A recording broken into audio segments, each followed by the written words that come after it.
अब से करीब 6.5 करोड़ साल पहले क्रिटेशियस पीरियड के अंतिम चरण में हमारे इस ग्रह ने विशालकाय डायनासोरों को खो दिया, जो यहाँ पर पिछले 16 करोड़ सालों से राज कर रहे थे। हम सब जानते हैं कि ऐसा धरती पर आई एक महाप्रलय की वजह से हुआ था। लेकिन क्या आप जानते हो कि उस महाप्रलय में हुए मास एक्सटिंक्शन के ठीक बाद धरती पर क्या हुआ था? वो कौन कौन से जीव थे जो उस महाप्रलय में विलुप्त हो गए, और वो कौन से जीव थे जिन्होंने महाप्रलय के भीषण समय का सामना किया और एक नए भविष्य की नींव रखी? कैसे पृथ्वी ने उस महाप्रलय को झेला और अपने आप को फिर से रिकवर किया?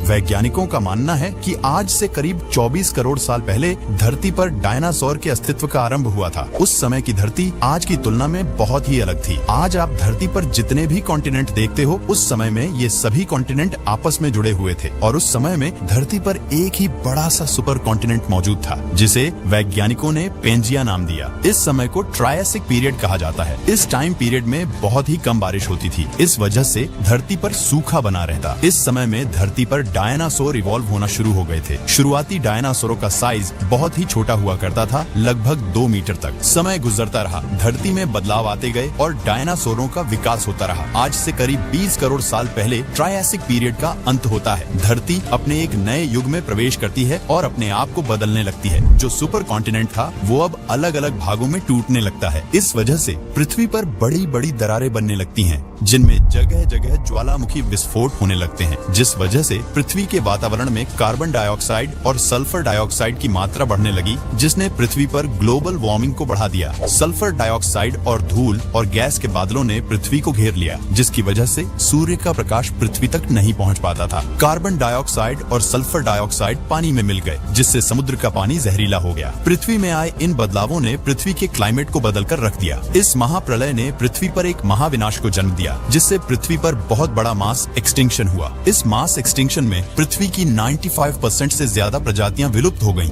इस घटना को ट्रायसिक जुरासिक एक्सटिंक्शन के नाम से जाना जाता है। इसके बाद धरती पर एक नए युग की शुरुआत होती है, जिसे नाम दिया गया जुरासिक पीरियड। जो डायनासोर्स इस मैस एक्सटिंक्शन में सरवाइव कर गए थे, वे जुरासिक पीरियड में धरती की डोमिनेंट प्रजाति बनकर उभरने वाले थे। और इस पीरियड में डायनासोरों का एवोल्यूशन कुछ इस तरह से होता है कि कुछ डायनासोरों का साइज बहुत ज्यादा बड़ा हो जाता है, इतना बड़ा कि वो आज की बिल्डिंगों से भी ऊंचे निकल जाएं। इनकी रफ्तार इतनी हो गई कि 90 किलोमीटर प्रति घंटे की रफ्तार से भी तेज दौड़ पाएं। इनका जबड़ा इतना भयानक बन गया कि जिसे भी खाएं उसकी हड्डियों को चकनाचूर कर दें। इसी एरा में उड़ने वाले डायनासोर भी उभर कर आते हैं। चारों ओर डायनासोर फल फूल रहे थे। अब तक धरती में बहुत बड़ा बदलाव आ चुका था। पेंजिया सुपर कॉन्टिनेंट 2 भागों में बंट चुका था, जिन्हें लॉरेशिया और गोंडवाना लैंड बोला जाता है। आज से करीब 14.5 करोड़ साल पहले जुरासिक पीरियड का भी अंत होता है और शुरुआत होती है एक नए एरा की, जिसे क्रिटेशियस पीरियड बोला जाता है। आप क्रिटेशियस पीरियड को डायनासोरों का गोल्डन एरा भी बोल सकते हो, क्योंकि इस पीरियड में बहुत से नए नए तरह के डायनासोर इवॉल्व हुए। फेमस डायनासोर टी-रेक्स भी इसी एरा में इवॉल्व हुआ था।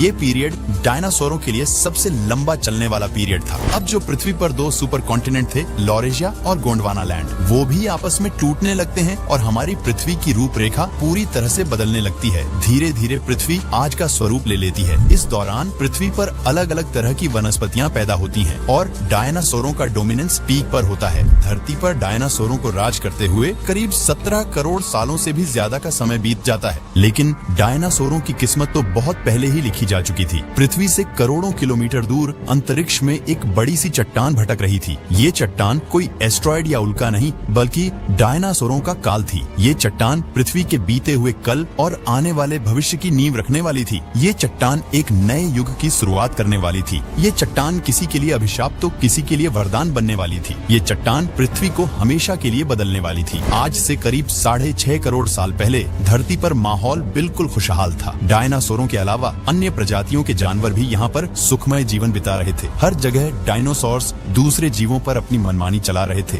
लेकिन उनको क्या पता कि उनकी ओर उनका काल हर पल बहुत तेजी से बढ़ रहा है। एक बड़ा सा एस्ट्रॉयड जिसका साइज लगभग 10 से 15 किलोमीटर था, जो लगभग 30 किलोमीटर प्रति सेकंड की रफ्तार से पृथ्वी के वायुमंडल में प्रवेश करता है। जैसे ही ये एस्ट्रॉयड पृथ्वी के वायुमंडल में प्रवेश करता है, वैसे ही वायुमंडलीय घर्षण की वजह से यह एस्ट्रॉयड एक बड़े आग के गोले में बदल जाता है। रात के समय में भी पृथ्वी पर तेज उजाला हो जाता है, मानो रात में ही सूर्य निकल आया हो। आसमान में रोशनी इतनी तेज थी कि डायनासोरों को कुछ भी दिखाई नहीं दे रहा था कि वहाँ क्या हो रहा है, लेकिन वह उस आने वाली कयामत को महसूस जरूर कर पा रहे थे। अचानक ही वह चट्टान बहुत तेज गति से पृथ्वी से टकराती है, जिससे एक महाविस्फोट होता है। आपको बता दूं कि यह विस्फोट 10 हाइड्रोजन बॉम्ब से भी ज्यादा था। अगर यह एस्ट्रॉयड बीच समुद्र में जाकर गिरता तो शायद इतनी भयंकर तबाही नहीं होती, लेकिन नियति को तो कुछ और ही मंजूर था। यह एस्ट्रॉयड मैक्सिको के तट के पास, जहाँ पर पानी की गहराई बहुत ही कम थी, वहाँ पर टकराता है और वहाँ पर मौजूद पानी तुरंत ही भाप में तब्दील हो जाता है। जैसे ही यह एस्ट्रॉयड पृथ्वी से टकराता है तो इसकी गति इतनी तेज थी कि यह 1 सेकंड से भी कम समय में पृथ्वी के अंदर समा जाता है। उस टक्कर में हीट इतनी ज्यादा होती है कि उस जगह में मौजूद मिट्टी और पत्थर तुरंत भाप में बदल जाते हैं और वह छिटक कर सैकड़ों किलोमीटर ऊपर आसमान में चले जाते हैं। जहाँ पर ये एस्टेरॉयड टकराया था उसके करीब 800 किलोमीटर के रेडियस में टेम्परेचर 600 डिग्री सेल्सियस तक पहुँच जाता है और उस एरिया में मौजूद डायनासोर पल भर में भाप में बदल जाते हैं। ब्लास्ट में पैदा हुई हीट से पेड़ पौधे तुरंत सूख जाते हैं और जंगलों में आग लग जाती है। इस इम्पैक्ट के डायरेक्ट कांटेक्ट में आने वाले एरिया में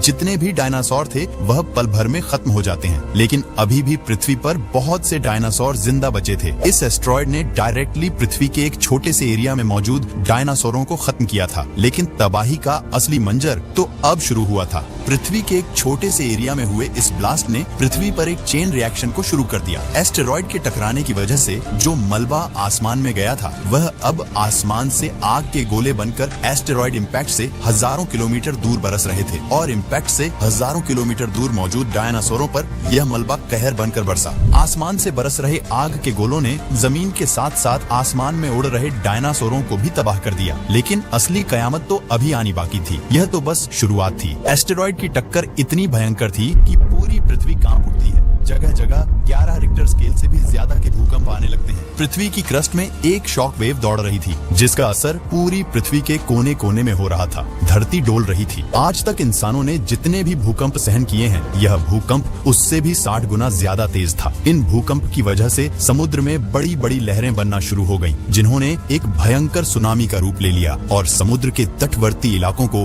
हजारों किलोमीटर अंदर तक भयंकर सुनामी ने अपनी चपेट में ले लिया और तटवर्तीय डायनासोर और अन्य प्रजातियां देखते ही देखते खत्म हो गईं। लेकिन कयामत अब भी नहीं रुकी थी। इम्पैक्ट को महज 5 मिनट से भी कम का समय हुआ था और पृथ्वी के एक हिस्से में मौजूद जीवन पूरी तरह से तहस नहस हो चुका था। लेकिन पृथ्वी के दूसरे हिस्से में इस महाप्रलय की कोई भनक नहीं थी। पृथ्वी के दूसरे हिस्से में मौजूद डायनासोर रोजमर्रा की तरह ही अपनी भूख को शांत करने के लिए संघर्ष कर रहे थे, एक दूसरे से लड़ रहे थे। उन्हें इस चीज की भनक नहीं थी कि पृथ्वी के दूसरे कोने में महाप्रलय का आगाज हुआ है और एक शक्तिशाली दुश्मन उनकी ओर बड़ी ही तेजी से बढ़ रहा है। इम्पैक्ट की वजह से आसमान में धूल के बादल छाने लगते हैं और देखते देखते वो धूल के बादल पूरी पृथ्वी को चारों ओर से घेर लेते हैं। आसमान में छाई धूल की मोटी परत ने पृथ्वी को ढक दिया और सूर्य से आने वाली रोशनी को ब्लॉक कर दिया। दरअसल धूल के उन बादलों ने पृथ्वी को कुछ इस कदर घेरा कि अगले 1 साल तक सूर्य की रोशनी पृथ्वी तक पहुंची नहीं पाई, जिस वजह से वनस्पतियां और पेड़ पौधे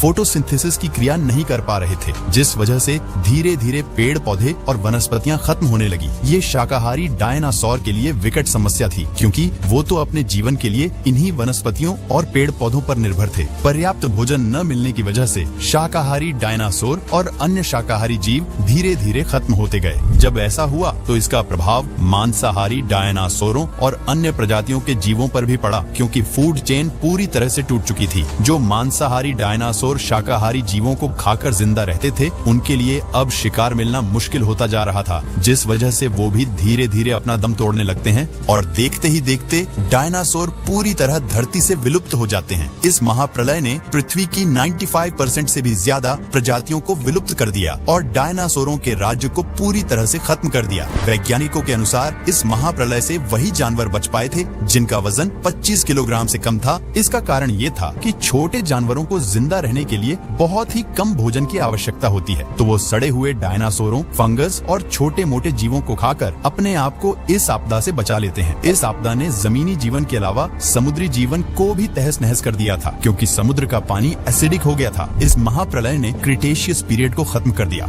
और इसके बाद एक नए एरा की शुरुआत होती है, जिसे पेलियोजीन पीरियड कहा जाता है। इस युग में पृथ्वी फिर से अपने आप को रिकवर करती है। महाविनाश के कुछ सालों के बाद छोटी छोटी वनस्पतियां फिर से पैदा होती हैं, जो छोटे छोटे जानवरों की भूख को मिटा सकती थी। प्रकृति ने नव निर्माण का काम शुरू कर दिया था। भीमकाय डायनासोरों के खात्मे के बाद अन्य प्रजातियों को इवॉल्व करने का मौका मिला और मैमल्स इसमें सबसे आगे उभर कर आए। लगभग 1 लाख साल लगे छोटी छोटी वनस्पतियों से बड़े बड़े पेड़ों तक पहुँचने में। धीरे धीरे प्रकृति में खाना बढ़ता जा रहा था। इसके साथ ही मैमल्स का आकार भी बढ़ता जा रहा था और इवोल्यूशन अपनी गति को पकड़ रहा था। और इवोल्यूशन की उस दौड़ में हम इंसान भी दौड़ रहे थे और 6.5 करोड़ सालों का वक्त लगा हमें इवोल्यूशन की उस रेस को जीतने में और आज का इंसान बनने में, और जिसमें करीब 3 लाख साल पहले ही हम इंसान अस्तित्व में आए। वह महाप्रलय डायनासोरों के लिए तो एक अभिशाप थी, लेकिन हम इंसानों के लिए एक वरदान साबित हुई, जिससे हमें इवॉल्व करने का मौका मिला। अतीत में पृथ्वी ने चाहे कितनी ही महाप्रलय को क्यों न झेला हो, लेकिन हर बार पृथ्वी ने अपने आप को रिकवर किया है। लेकिन यह बात सच है कि हर महाप्रलय के बाद प्रकृति नए जीवों और प्रजातियों को इवॉल्व करने का मौका देती है और पुराने साम्राज्य को खत्म करती है। इस वीडियो में बस इतना ही। अगर आपको यह वीडियो अच्छा लगा हो तो इसे लाइक करें और अपने फ्रेंड्स एंड फैमिली के साथ शेयर करें। मिलते हैं